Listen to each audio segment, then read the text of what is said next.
Good morning, class. Good morning, ma'am. So, before we start our class for today, Miss Paraan, can you please lead the prayer? Dear Lord and Father of all, thank you for today. Thank you for ways in which you provide for us all. For your protection and love, we thank you. Help us to focus our hearts and minds now on what we are about to learn. Inspire us by your Holy Spirit as we listen and write. Guide us by your eternal light as we discover more about the world around us. We ask all this in the name of Jesus. Amen. Okay, be seated. For your attendance, Miss President, is there any absent for today? I'm glad to say that no one is absent for today, ma'am. Okay, very good. So, for our review about our last meeting discussion, I prepare a game for you class. So, this is what we call fish processing scavenger hunt. For the rule of the game, I will show a presentation containing different pictures of on a fish factory. So, you as a students will find all the things that you will find in a fish factory and identify their names. So, these are the picture class. So, dito pipili kayo ng tatlo, tig-tatlo kayo, and identify their names. So, who wants to go first? Yes, Miss Mukal? The first one, this one, weighing scale. Yes, correct. The next one is this knife. Yes, correct. And the pressure cooker now. Yes, very good. So, next, yes, Miss Paraan? Ma'am, we have the measuring spoons or measuring cups. And we have also the refrigerator. And we have the basket, ma'am. Or the barrel. Yes, very good. So, meron pang natitira dito, which are the gloves. Siyempre, of course, yung fish na ginagamit sa fish processing. And ito, this is what we call bistake.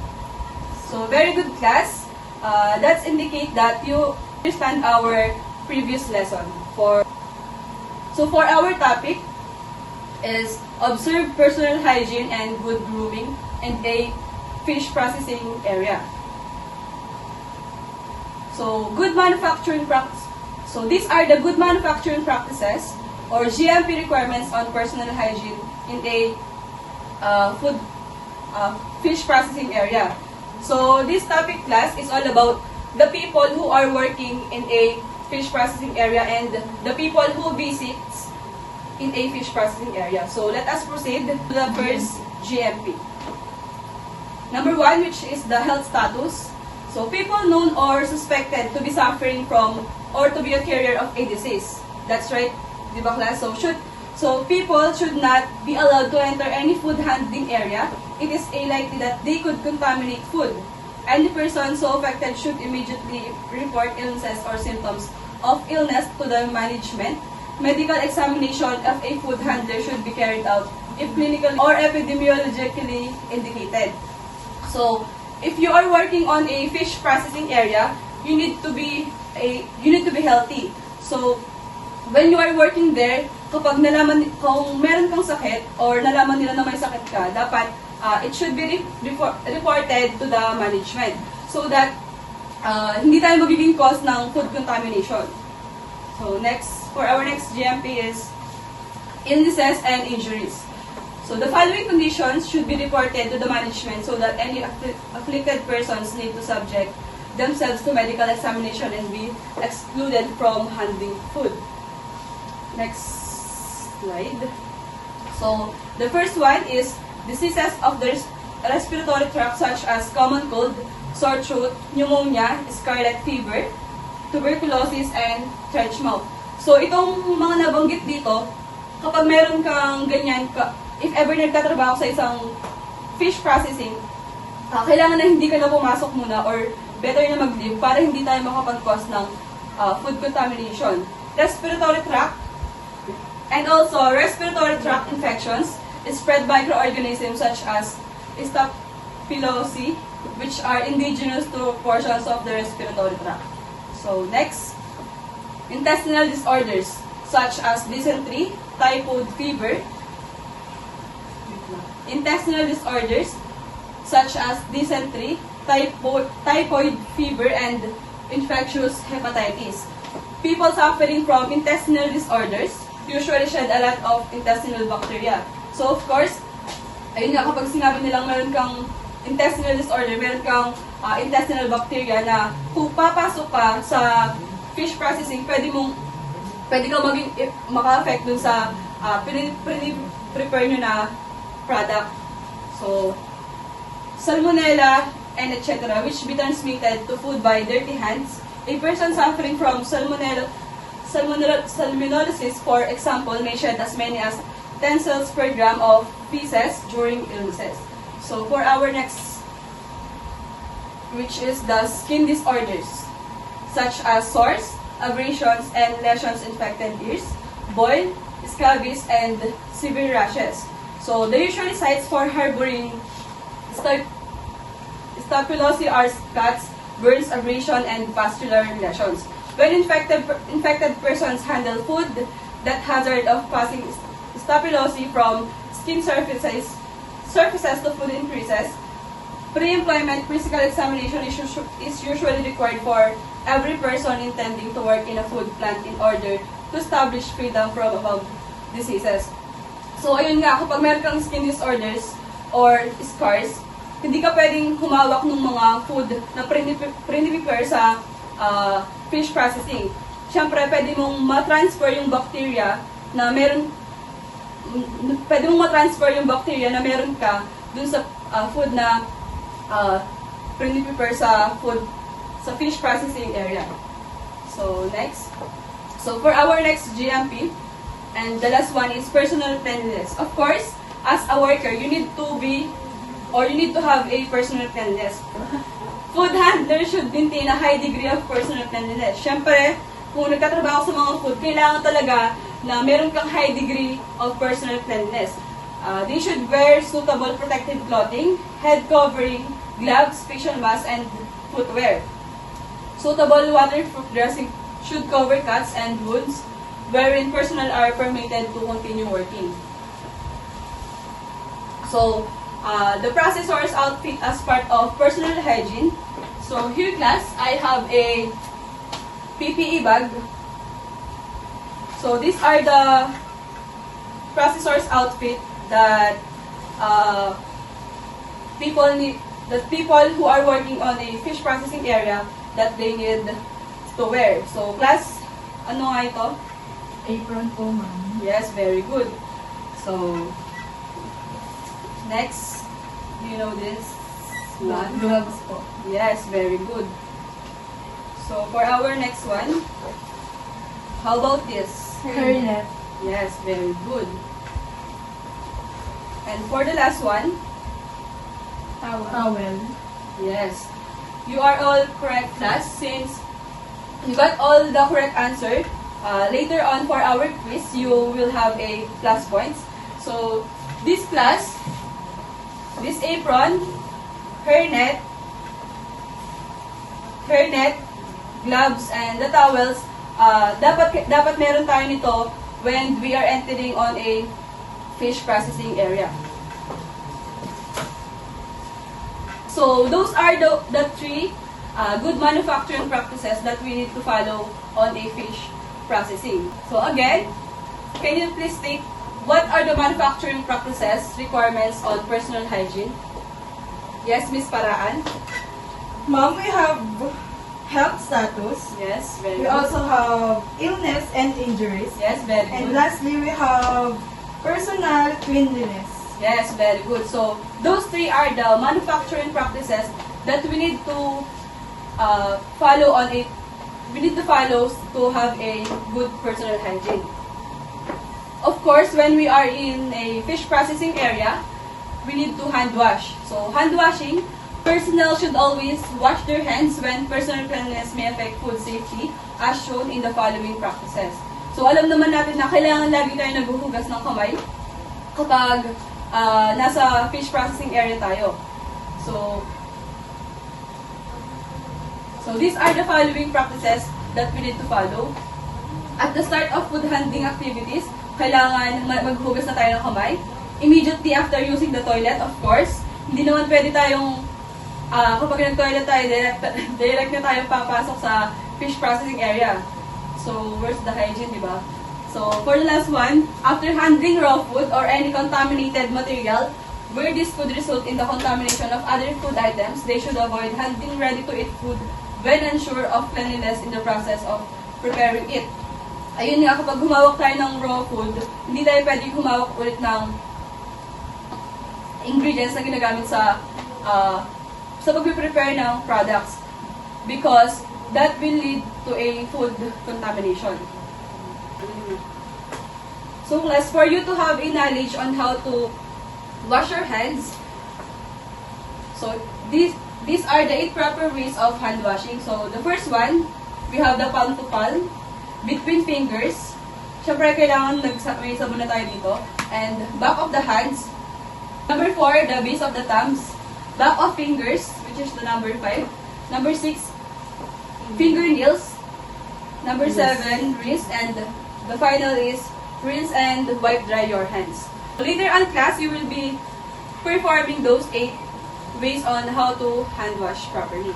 For the personal behavior or habits of a personnel, people engaged in food handling activities should refrain from behavior that could result in food contamination, such as the following. So first, smoking. Second, spitting or yung pagdudura. The third one is chewing or eating. And lastly, sneezing or coughing over unprotected food. So syempre, kapag nasa fish processing area ka, hindi ka pwedeng manigarilyo. And hindi ka pwedeng dumura kasi pwedeng mag-cause yun ng food contamination and hindi siya proper na gawin sa fish processing area. And also, hindi ka pwedeng kumain sa loob ng fish processing area at mas lalong hindi ka pwedeng umubo nang walang masa fish processing area. So, personal effects such as jewelry, pins, or other items should not be worn or brought into food handling areas if they pose a threat to the safety and suitability of food. So, syempre, yung mga jewelry and pins, hindi sila pwedeng ipasok. Like, for instance, kung may mangyari na, halimbawa, mahulog yung sing-sing mo dun sa, habang nagpe-prepare ka ng fish products, pwedeng malunok yun nung taong bibili dun sa product na prepare mo. So, next. So, for the visitors in food manufacturing, processing, or handling area should wear appropriate, wear protective clothing, and adhere to the other personal hygiene provisions. So syempre, hindi lang yung mga personnel yung kailangan sumunod dun sa manufacturing processing requirements. Ganon din dapat yung mga visitors, lalo na syempre, hindi naman natin alam kung saan sila nanggaling, hindi naman natin din alam kung may mga sakit ba sila. Kaya kailangan na sundin nila yung mga kung ano yung sinusuot ng mga personnel like PPEs. So, for the entrance and exit in a workplaces, so the first one, all entrances and exits must be provided with screen doors swinging outward. Second, signs of entrance and exit must be posted in corresponding areas. So, bakit? Siyempre, hindi pwedeng kung saan ka pumapasok, doon ka din lumalabas. Like, for example, may mga nangyaring sunog dun sa mismong area na yun, at least alam natin kung saan tayo mag-exit. Also, some organizations require thorough washing of hand and foot bath before entry into a work area. Since nga, pagka yung pre-prepare sa fish processing, kailangan talaga yung mga nagpe-prepare ng food or ng fish doon, fish products, is talagang malinis sila para yung product na ilalabas nila sa manufacturing is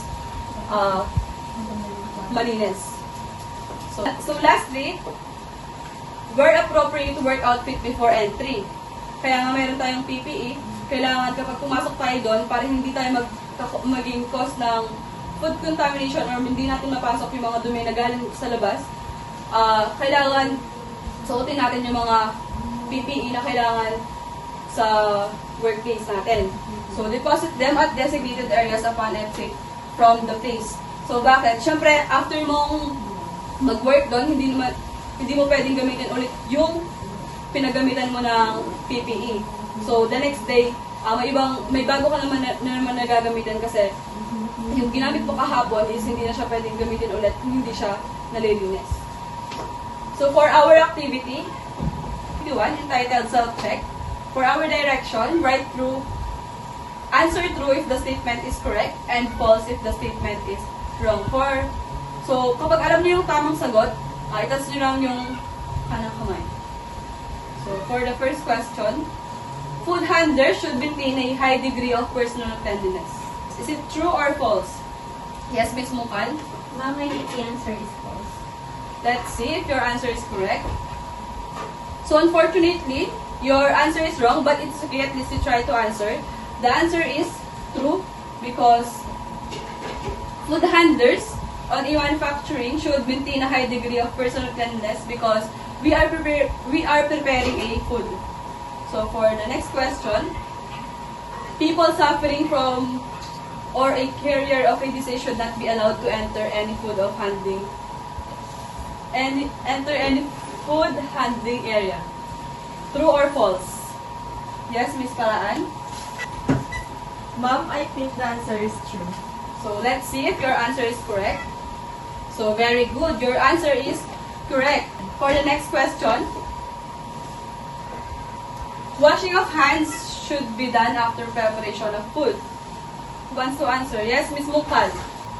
Ma'am, I think the answer is false. Let's see if your answer is correct. So you are correct because when we are preparing a food, dapat sa umpisa pa lang naghuhugas na muna tayo ng kamay, hindi lang pagkatapos natin mag-prepare ng food. So next. Workers should be well-groomed. That is to say, makeup is a must for girls. Who wants to answer? Yes, Miss Paraan? Ma'am, I think the answer is false. Let's see if your answer is correct. Yes, you're correct. It is false. Dahil hindi naman porket sinabing well-groomed, is kailangan na full makeup ka. Yung ibig sabihin ng well-groomed in a fish processing, dapat kumpleto yung PPE mo and yung mga behavior na kailangan yung meron yung personal is nasusunod mo. And also dapat healthy yung katawan mo. So next. And the last one, smoking or spitting anywhere is allowed during food preparation. Is it true or false? Any other hand? Yes, Miss Mukal? Ma'am, false. Let's see if your answer is correct. Yes, very good. Your answer is correct, which is false. Because smoking and spitting in a food handling area is not allowed. Because that behavior is improper. Kasi pagkain yung piniprepare natin, kung dumudura ka lang kahit saan and nag-smoke ka sa mismong area kung saan tayo nagpe-prepare ng food, makakakos yun ng food contamination. So, for our generalization, these are the following questions that we need to answer. The first one is, how do the good manufacturing practices or the GMP requirements for personal hygiene in fish processing help to ensure the safety of the final product or consumers? Anyone who wants to answer? Yes, Ms. Mungkal? Ma'am, when we are following the good manufacturing practices requirements, nagiging safe yung pagkain and clean siya for the consumers. Yes, very good. So, kailangan nga na susunod natin yung mga GMP requirements para yung food na piniprepare natin is sure tayo na kapag binenta na natin sa market is malinis siya kapag kinain na ng mga consumer natin. Siyempre, kahit naman tayo, ayaw natin na kumain ng unsafe food or maraming pagkain. So, number 2, what are the potential health risks to consumers if proper personal hygiene is not followed during fish processing? So, anyone who wants to answer? Yes, Ms. Paraan? Pwede pong magkaroon ng food contamination na pwedeng maging risk sa isang consumer.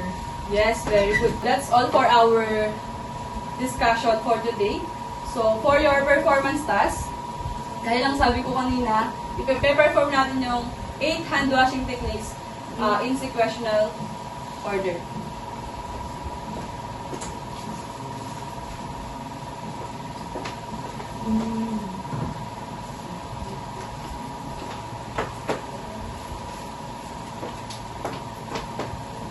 So, class, right in front of you is yung basin na merong tubig, and this is the soap. So, class, please stand up, pero syempre isa-isa lang, and show to the class on how to perform the 8 hand washing techniques in sequential order. So, Miss Paraan, you go first. Here's the soap. First, Palm to palm, and then between fingers, yes, very good. and then back of hands, Okay, next. and then let's proceed to the base of thumbs, Yes, very good. and then back of fingers, and then the fingernails, Yes. and then wrist, wrist, and then let's wash. Lastly, use your towel. Pat dry with the towel.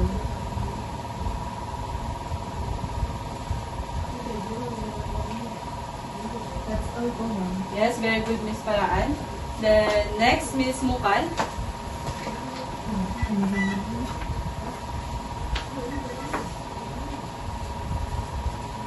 Ma'am, the first one is palm to palm.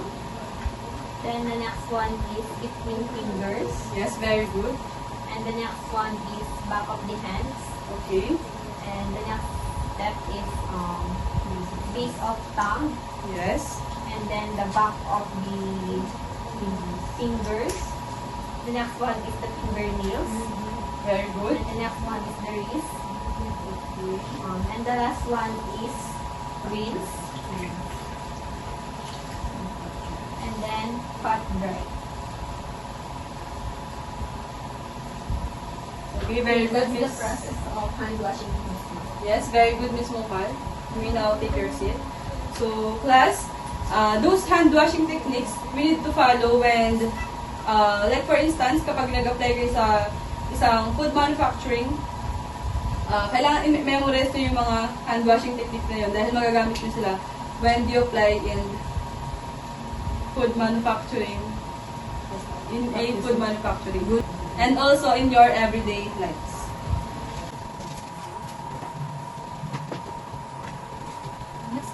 Now class, for your quiz, answer the following question. You have 5 minutes to answer. It is essay type class. Start to answer. So 5 minutes is done. Please pass your paper forward. Yung mga paper nyo is babalik ko siya next meeting.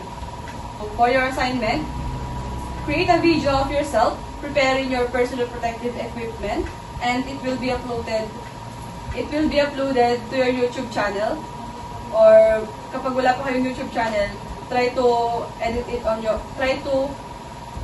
do so that you can upload your video, then upload the link to the provided Google form.